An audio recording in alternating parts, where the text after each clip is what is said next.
I'm back, and before I say anything else, I just want to apologize that I've been gone for so long. And for those of you who commented on videos asking where I've been, I honestly have not logged into my YouTube account in probably 3 months. So it's just one of those things where I was checking it regularly and then just got out of it. And that happened because I just had a crazy last semester of high school. So I'm finally done with that. I have the summer ahead of me, then I'm off to college. Decided that I'm going to Purdue next year, which is only about an hour away from home because I live in Indianapolis. So good news for you guys because I'll be able to come back to the layout on weekends hopefully and get some work done. But as I mentioned, I have the entire summer ahead of me. But another reason that I haven't been really working on the layout, and sorry, I guess I should get that out of the way. As you can see, nothing's really happened, so I apologize to make you wait all that time and then find out that nothing's really happened. But as I was saying, part of the reason that happened was we had some water damage upstairs. Something on the sink went wrong, and then it leaked out over the counter and then onto the floor, and it seeped through the floor, through the plaster on the ceiling, and then leaked down onto the layout.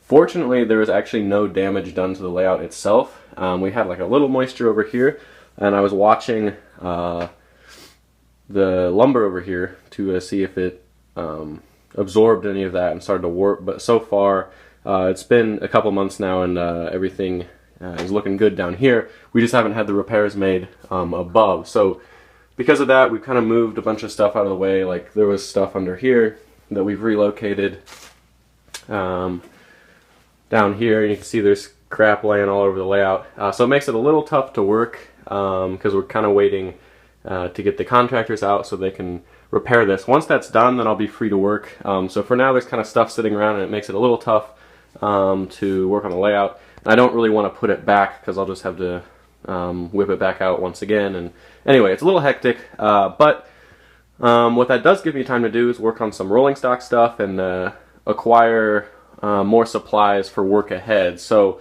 what I'm going to do right after this video actually is I'm just going to mess around with some rolling stock. I'll show you some new stuff that I got. Also, I'm going to start weathering some locomotives.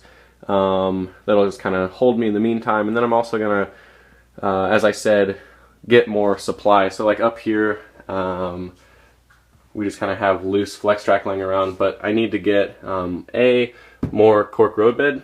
I'm also going to order some concrete tie flex track because that'll be the upper level. At least most of it, if not all of it's going to be concrete ties. So I got to get that for in here, and then I also need to make a run to Lowe's so I can get more plywood that I'll be using up here for our sub road bed. Most of the framework's actually done, so that's nice. And I think I covered that in the last video, but I'm just kind of recapping right now. So anyway, on to rolling stock. You probably noticed some new cars down here. So I picked up 3 of those Automax auto carriers. They're all in BNSF scheme.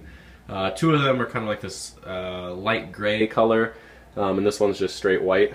So these are nice. For right now, I've just tagged them onto the intermodal train because sometimes you see the auto / intermodal trains running around. I think Union Pacific runs more of them, but you see them occasionally on BNSF. And until I get more auto racks, I'll just leave them on the intermodal train.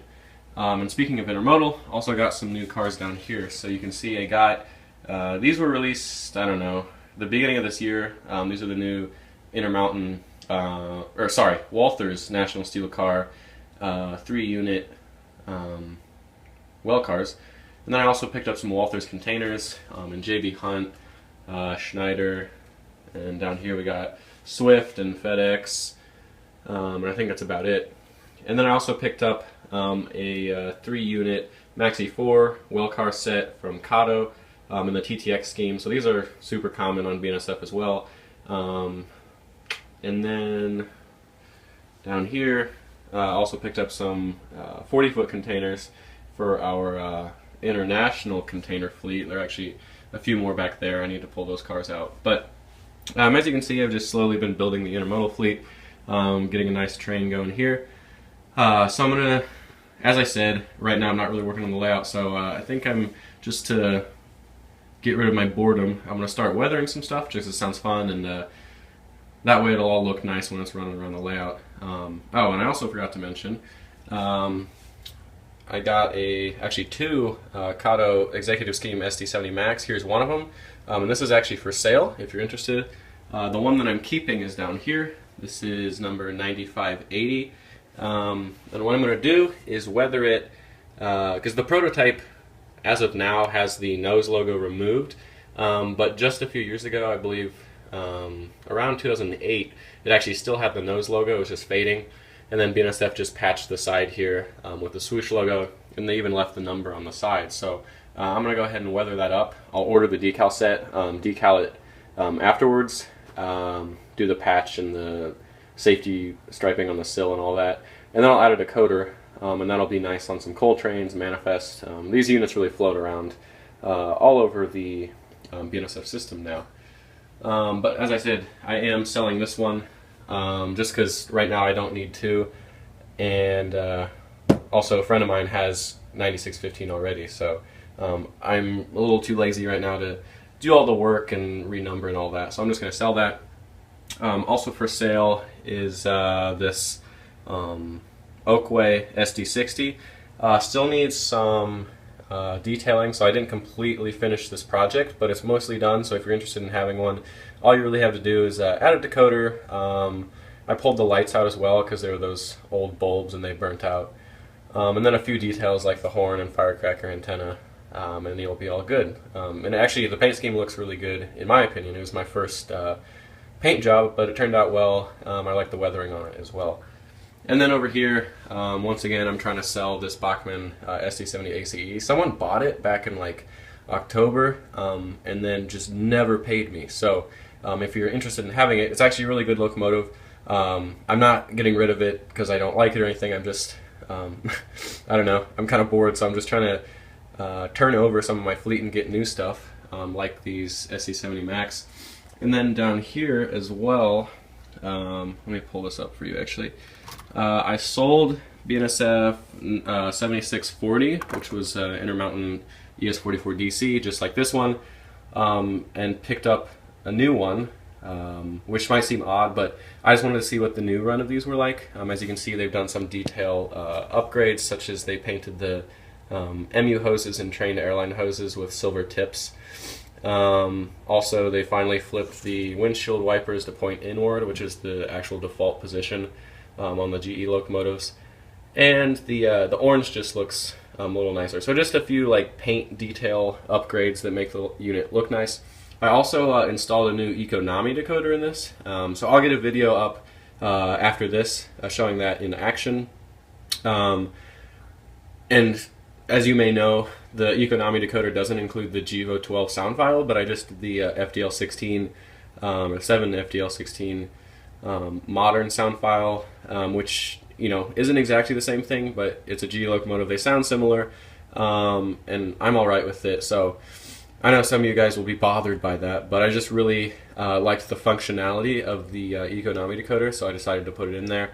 It's also got a good recording of the K5HL horn. And I know that if I was looking for functionality, I would have gone with the Loksound decoder, but honestly, I'm kind of bored with that decoder, so I wanted something new, and that's what I put in this unit, and it runs well. Lights look good and everything. So just to get more content out there, I will make a video of this after this video and put that up and hopefully have some trains running around. However, one dilemma that I have right now, if I run over to the other side of the layout, is that in order to let the workers get in and out of the basement, I actually severed the track here on the lift-out bridge. So I'm going to have to figure out a way to redo that connection, which I was going to have to do eventually once we got like full operations.